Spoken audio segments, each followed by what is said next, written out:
हिस्सा कुर्सी का में स्वागत है आपका और मैं हूं आपके साथ हैदर जैदी। सुबह के 6:30 बजे हैं और उत्तर प्रदेश का पावर गेम अपने 5वें चरण में पहुंच गया है। इस चरण में आज मतदान होना है। 12 जिलों की 61 सीटों पर यह मतदान होना है। आपको बता दें आज मतदान 7 बजे से शुरू हो जाएगा। मतलब अब तक हुए बाकी चरणों के मुकाबले कहीं ज्यादा सीटें इस चरण की सबसे खास बात है यह है कि और आपको बता दें 5वें चरण में भगवान राम की नगरी अयोध्या भी चुनाव में है, तो संगम नगरी प्रयागराज और भगवान राम की तपोभूमि चित्रकूट भी आज में वोटिंग होगी। महाराजा सुहेलदेव को आपको बता दें जिस तरह से, इसके अलावा 5वें चरण में कभी गांधी परिवार का गढ़ कहा जाने वाला अमेठी भी आज मतदान के रंग में रंगा होगा। मतलब 5वें चरण में कई मायनों में अलग होंगे और इस चरण में 692 उम्मीदवारों की किस्मत दांव पर है। 61 सीट कौन करेगा, किसको बीट, ये आज देखना होगा।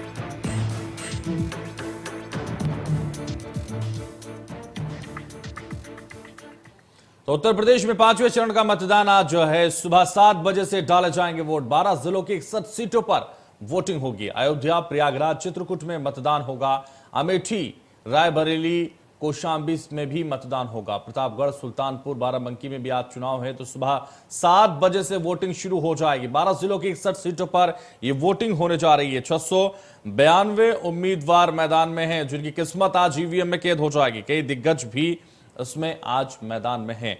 तो आपको बता दें अयोध्या से लेकर प्रयागराज तक 5वें चरण में जिन 61 सीटों पर 27 फरवरी यानी आज मतदान हो रहा है, उन पर राजे रजवाड़े या राजनीतिक रूप से मजबूत परिवारों का दबदबा भी है। कुछ सीटों पर कथित बाहुबली नेताओं के प्रभाव भी हैं और इस बीच आज मतदान होने जा रहा है। तो आज को बता दें 5वें चरण की जिन 61 सीटों पर आज मतदान होने जा रहा है, उनमें कई दिग्गजों की किस्मत आज ईवीएम में कैद हो जाएगी। 692 उम्मीदवार मैदान में हैं। आपको बता दें तो प्रतापगढ़ की कुंडा सीट से राजा भैया इस बार निर्दलीय की बजाय अपनी पार्टी से चुनाव लड़ रहे हैं। राजा भैया अब तक निर्विरोध भले ही जीतते आए हैं, लेकिन इस बार उनकी लड़ाई आसान नहीं दिखाई दे रही है। तो कई जगह कांटे की टक्कर है, तो कई जगह लड़ाई मुश्किल होती नजर आ रही है। 61 सीटों पर यह चुनाव आज होने जा रहा है, मतदान आज होने जा रहा है। प्रत्याशियों की किस्मत आज ईवीएम में कैद हो जाएगी। तो आपको बता दें आज प्रत्याशियों की किस्मत 692 प्रत्याशियों की किस्मत आज ईवीएम में कैद होगी। सिराथू में भी आज ही चुनाव है, जहां केशव प्रसाद मौर्य चुनाव लड़ रहे हैं। तो आपको बता दें 61 सीटों पर यह मतदान आज होने जा रहा है। अवध का दंगल, अयोध्या में अग्नि परीक्षा, कई प्रत्याशियों की अग्नि परीक्षा आज होने जा रही है और यह परीक्षा आज ईवीएम में कैद हो जाएगी और इसका रिजल्ट 10 मार्च को आएगा।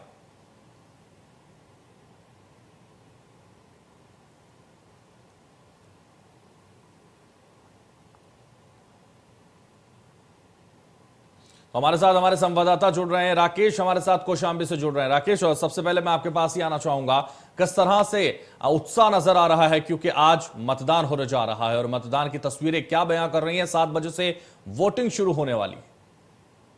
आपको बता दें मतदान एक तरह का उत्साह ही भारत के लिए है। लोगों को इस उत्साह में बढ़ चढ़कर हिस्सा भी लेना चाहिए। अगर कौशांबी की बात करें तो लगभग 11 लाख यहाँ पर वोटर है और 3 विधानसभा सीटें हैं, जहाँ से कुल 41 उम्मीदवार अपनी किस्मत को आजमा रहे हैं। सबसे हार्ड सीट यहाँ पर सिराथू मानी जा रही है, क्योंकि उत्तर प्रदेश के डिप्टी सीएम केशव प्रसाद मौर्य यहाँ से चुनाव लड़ रहे हैं और उनके सामने सपा गठबंधन प्रत्याशी पल्लवी पटेल चुनाव मैदान में है। साथ ही बसपा की बात करें तो मुंतफ अली उस्मानी है और कांग्रेस की बात करें तो सीमा देवी है। लेकिन सिराथू में सपा और बीजेपी में कांटे की टक्कर बताई जा रही है। वहीं अगर दूसरे बड़े प्रत्याशी की बात करें जो है तो सपा के राष्ट्रीय महासचिव इंद्रजीत सरोज मंझापुर से चुनाव लड़ रहे हैं।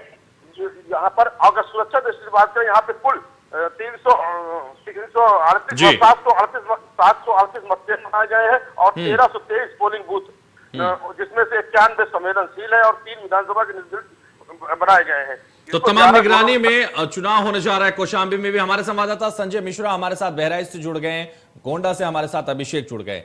दोनों संवाददाता भी हमारे साथ जुड़ गए। अभिषेक, मैं आपके पास आना चाहूंगा और गोंडा के हालात आपसे समझना चाहूंगा, किस तरह की तस्वीरें हैं, क्योंकि मतदान 7 बजे से शुरू हो जाएगा, 6:30 बज चुके हैं और ऐसे में हालात क्या हैं और किस तरह की टक्कर कांटे की नजर आ रही है? कितने दिग्गज आज मैदान में अपनी किस्मत ईवीएम में कैद कराएंगे? जी, मैं बता दूं आपको, अगर गोंडा की 7 विधानसभा सीटों की बात करें तो सुबह 7 बजे से अब मतदान की जो प्रक्रिया है वो शुरू हो जानी है। और जी। गोंडा की 7 विधानसभा में जो है प्रत्याशी जो है लगभग तकरीबन 80 प्रत्याशी हैं, जिनकी किस्मत आज ईवीएम में कैद होगी। और जो मतदाता है वो अपने मत का प्रयोग करके इन सभी प्रत्याशियों की किस्मत का 10 मार्च को फैसला भी हो जाएगा। लेकिन सबसे बड़ी बात है कि गोंडा की सदर हॉट सीट की बात करें, यहाँ पर जो है पूर्व मंत्री जो सपा के रहे हैं पंडित सिंह यानी विनोद कुमार सिंह, उनके स्वर्गवास के बाद जो है उनके भतीजे सूरज सिंह चुनावी मैदान में है सपा से। तो वहीं जो बाहुबली नेता कहा जाता है और जो बीजेपी के कैसरगंज के और राष्ट्रीय कुश्ती संघ के अध्यक्ष हैं ब्रिजभूषण शरण सिंह, उनके जो बेटे हैं वो 2017 में प्रतीक भूषण शरण सिंह वो बीजेपी के टिकट पर चुनाव लड़े और उन्होंने परास्त किया था सपा के प्रत्याशी सूरज सिंह को। वहीं वो एक बार पार्टी ने उन पर दोबारा भरोसा जताया है और फिर से वो चुनाव में। लेकिन सबसे बड़ी बात है कि गोंडा की इस हॉट सीट पर काफी कांटे की टक्कर देखने को मिल रही है। वहीं अगर कांटे की टक्कर की बात करें तो कर्नलगंज विधानसभा में भी कांटे की टक्कर है। वहीं रमापति शास्त्री का जो क्षेत्र है मनकापुर, जो कि मौजूदा सरकार में कैबिनेट मंत्री भी हैं, वहां पर भी एक जबरदस्त लड़ाई है। वहीं ठीक है, अभिषेक आऊंगा आपके पास और फिर बात करेंगे आपसे, लेकिन बहराइच से लगातार हमारे साथ संजय मिश्रा बने हुए हैं। संजय, मैं आपके पास आना चाहूंगा और आपसे समझना चाहूंगा कि इस टाइम बहराइच में किस तरह की तस्वीरें आपके सामने आ रही हैं और क्या मुद्दे रहेंगे आज के चुनाव में। 7 बजे मतदान शुरू हो जाएगा, किस तरह की तस्वीरें आप देख पा रहे हैं? हैदर, देखिए मैं आपको सबसे पहले ये बता दूं कि आज लोकतंत्र का महापर्व है। आज बहराइच के तकरीबन 25 लाख से अधिक मतदाता आज अपने अपने मत का प्रयोग करेंगे, यानी वोटिंग का प्रयोग करेंगे। मैं एक पिंक बूथ पे हूं, आप यहाँ पे देखिए, मेरे पीछे आप देख सकते हैं कि यहाँ पे पिंक बूथ बनाया गया है। यहाँ पे सुरक्षा कर्मी लगाए गए हैं, केंद्रीय पुलिस बल की फोर्स यहाँ पे लगाई गई है। लोग अब धीरे धीरे आने लगे हैं कुछ ही पल के बाद, यानी अगर मैं आपसे कहूं तो मात्र 10 मिनट के बाद मतदान यहाँ शुरू हो जाएगा। पूरी जो प्रक्रिया है वो पूरी कर ली गई है। और यहाँ जो पिंक बूथ जहां से मैं आपको दिखाना चाह रहा हूं, यहाँ पर दिनेश चंद्र जो यहाँ के डीएम है वो पहला मतदान करेंगे और मतदान करने के बाद यहाँ की वोटिंग प्रक्रिया शुरू हो जाएगी। कुल मिलाकर के अगर हम बात करें तो तकरीबन 25 लाख से अधिक ऐसे मतदाता है जो अपने मत का प्रयोग करेंगे। 7 सीटें हैं जिसपे सुरक्षा की अगर हम बात करें तो सुरक्षा के दृष्टिकोण से तकरीबन 17,000 सुरक्षा कर्मी लगाए गए हैं ताकि कोई अराजकता तो यहाँ पर जो है वो अराजकता न फैला सके। तो कुल मिलाकर अगर हम बात करें तो बहराइच में अगर हम बात करें तो 2 ऐसी सीटें हैं जहां पर जो पूर्व मंत्री हैं, यानी पूर्व मंत्री और मौजूदा मंत्री आमने सामने लड़ रहे हैं। देखना यह होगा कि कांटे की टक्कर तो जरूर है। 10 मार्च को जब पिटारा खुलेगा तो कौन जीतता है। लेकिन फिलहाल आज की अगर हम बात करें तो आज ये लोकतंत्र के महापर्व में लोग बढ़ चढ़ करके हिस्सा लेंगे। इसके लिए चुनाव आयोग ने भी अपील की है। लगातार जो जिले के डीएम है वो भी अपील कर रहे हैं। लोग अब घरों से बाहर निकलेंगे और निश्चित तौर पे जो अवध का जो पोलिंग परसेंटेज होगा वो बेहतर दिखाई पड़ेगा। बिल्कुल, तो अवध का जो पोलिंग परसेंट होगा वो कितना दिखाई देगा ये शाम को ही पता चल पाएगा, लेकिन तस्वीरें संजय ने जरूर दिखाई। बने रहिए संजय, आप हमारे साथ। शिव प्रसाद भी हमारे साथ रायबरेली से जुड़ गए हैं। शिव प्रसाद, मैं आपके पास आना चाहूंगा और आप किस तरह की तस्वीरें देख रहे हैं, क्योंकि काफी उत्साह है और किसी त्योहार से कम नहीं होता मतदान, चाहे वो उत्तर प्रदेश हो या भारत हो। अब उत्तर प्रदेश में चुनाव है और रायबरेली में किस तरह का तनाव है, किस तरह की तस्वीरें हैं?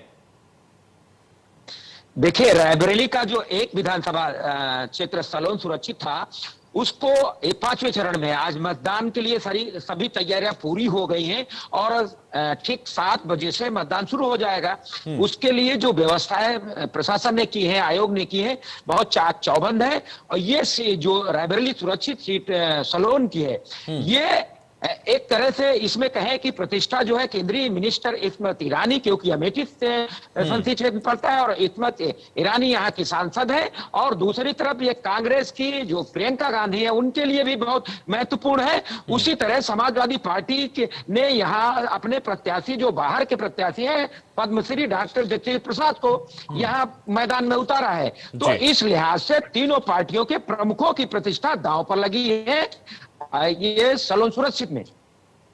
बिल्कुल, तो जिस तरह से लगातार शिव प्रसाद ने बताया कि एक तरफ जहां प्रियंका गांधी को अपना गढ़ बचाने के लिए लगातार पुरजोर कोशिश कर रही हैं, तो वहीं स्मृति ईरानी भी अपने संसदीय क्षेत्र में पुरजोर मेहनत करती हुई नजर आई हैं। अब रिजल्ट तो हालांकि 10 मार्च को ही आएगा, लेकिन प्रयास जरूर सभी पार्टियों की तरफ से किए गए हैं। एक बार फिर राकेश आपके पास आना चाहूंगा मैं और आपसे एक बार फिर समझना चाहेंगे कि कौशांबी में अब किस तरह की तस्वीरों में बदलाव हुआ है। क्या मतदान केंद्रों पर लोग आने लगे हैं और मतदान केंद्रों पर किस तरह की तस्वीरें हैं, क्या सुरक्षा की दृष्टि से इस वक्त नजर आ रहा है आपको? आपको बता दें सुरक्षा से तो पुलिस पार्टियां तैयार हो गई, यहाँ पे अर्धसैनिक बल के साथ साथ पीएससी और पुलिस होमगार्ड को तैनात किया गया है। लेकिन अभी 7 बजे से वोटिंग होना है, इसलिए वोटर अभी वोटिंग बूथ पर नहीं पहुंचे हैं, लेकिन तैयारियां पूरी कर ली गई है कि 7 बजे जैसे ही वोटर पहुंचेंगे वोटिंग शुरू कर दी जाएगी। तो जल्द ही वोटिंग शुरू हो जाएगी और कुछ ही मिनट का वक्त बचा है जब वोटिंग शुरू हो जाएगी। संजय लगातार हमारे साथ बने हुए हैं। संजय, मैं एक बार आपके पास फिर आना चाहूंगा। संजय, इस वक्त तस्वीरों में बदलाव होता हुआ नजर आ रहा है, मतदान केंद्रों पर कुछ मतदाता इस वक्त नजर आ रहे हैं, क्या लोग वहां पहुंच रहे हैं, इंतजार वहां किया जा रहा है?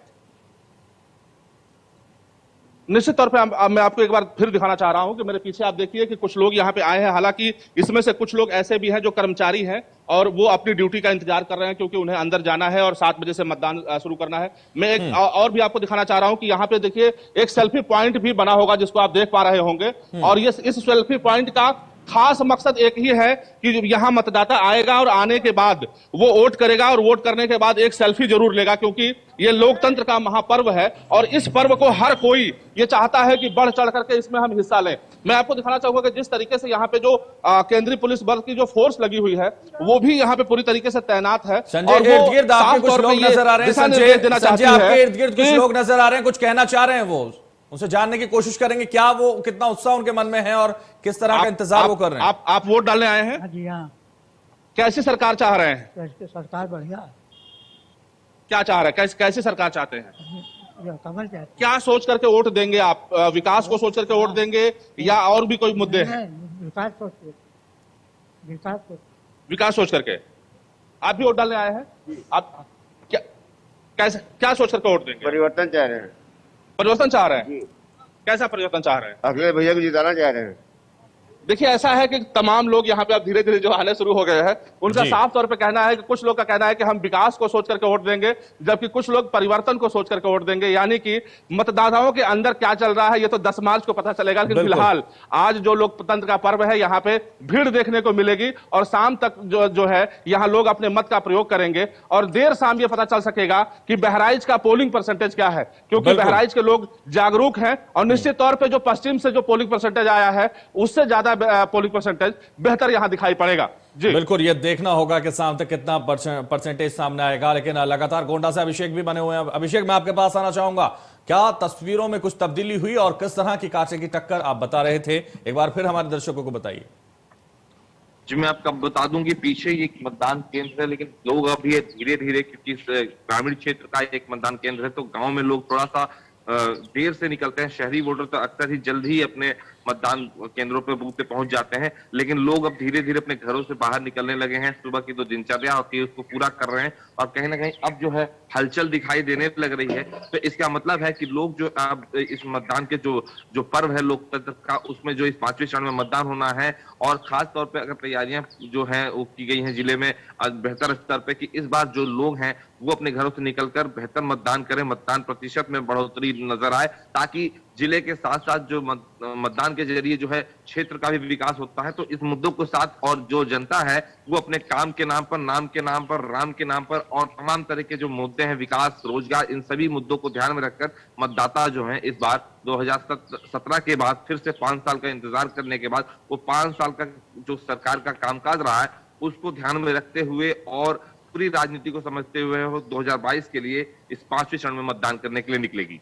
अगर हम अभिषेक गोंडा के गणित को समझें तो किस तरह का गणित है, वह किस तरह के वोट हैं और कितने वोट किस तरह से हैं, थोड़ा सा हमारे दर्शकों को बताइए। मैं बता दूं कि तकरीबन 23 लाख की यहाँ पर जो है मतदाता हैं जो अपने मत का प्रयोग करेंगे। 7 विधानसभाएं हैं, गोंडा, कर्नलगंज और तमाम ही, जिनमें से कई ऐसी विधानसभा क्षेत्र हैं जो बेहद ही जातीय समीकरण के साथ आते हैं। जैसे गोंडा में ब्राह्मण बहुल है, कर्नलगंज सीट भी ब्राह्मण बहुल मानी जाती है। तो और गोरा की बात की जाए तो वहां पर कुर्मी और मुस्लिम मतदाता हैं जो अपने वोट डिसाइड करते हैं। जिस और कुर्मी और या मुसलमानों का वोट जाता है वहां पर जो है उस प्रत्याशी की किस्मत तय हो जाती है। तो ऐसे में जातीय समीकरण के साथ साथ जो है धार्मिक समीकरण भी यहाँ पर है और उसके अनुरूप ही जो है सभी राजनीतिक दलों ने अपने यहाँ पर अपने प्रत्याशी जो है उतारे हैं। बात की जाए तो गोंडा में जो 7 विधानसभा है उनमें से 7 विधानसभाओं पर में जीत हासिल की थी। उनमें से 6 प्रत्याशियों पर बीजेपी ने भरोसा जताया, उन्हें फिर से चुनावी मैदान रखा, जब नहीं, अभी नहीं बोला। तो जिस तरह से लगातार ईवीएम में आज प्रत्याशियों की किस्मत का जो फैसला है वो कैद हो जाएगा, भले ही वो 10 मार्च को आएगा, लेकिन कहीं ना कहीं पूरी तरह से उत्साहित आज लोग जरूर नजर आएंगे क्योंकि मतदान हो रहा है। और हमारे साथ शिव प्रसाद हैं, लगातार बने हुए हैं। शिव प्रसाद, मैं आपके पास आना चाहूंगा, एक बार फिर आपसे समझना चाहेंगे कि किस तरह की तस्वीरें आप देख पा रहे हैं।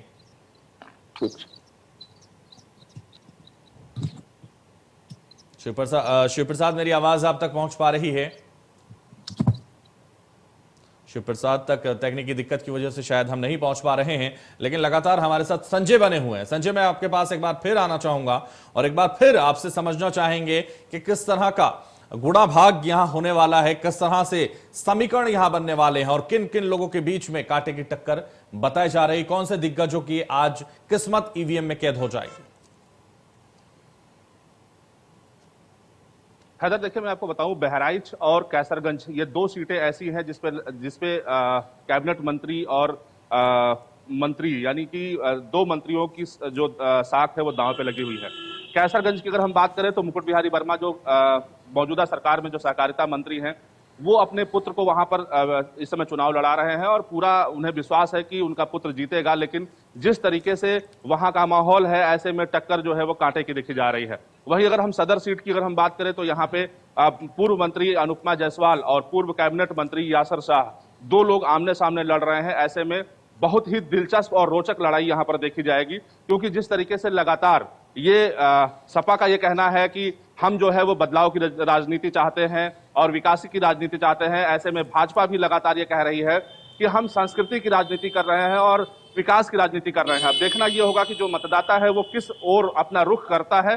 फिलहाल सबसे बड़ी बात यह है कि 2 सीटें यहाँ की हॉट सीटें बताई जा रही हैं और दोनों सीटों पर बड़े बड़े दिग्गजों की जो साख है वो दांव पे लगी हुई है। ऐसे में देखना यह होगा कि जो मतदाता है वो किसकी तरफ जाता है, किसकी ओर रुख करता है। यह स्थिति 10 मार्च को क्लियर होगी। जी बिल्कुल, तो ये स्थिति 10 मार्च को क्लियर होगी, लेकिन अब मतदान होना है और मतदान एक बार फिर जिस तरीके से होगा वो ईवीएम में कैद हो जाएगा और उसके बाद 10 मार्च को ही फैसला आएगा।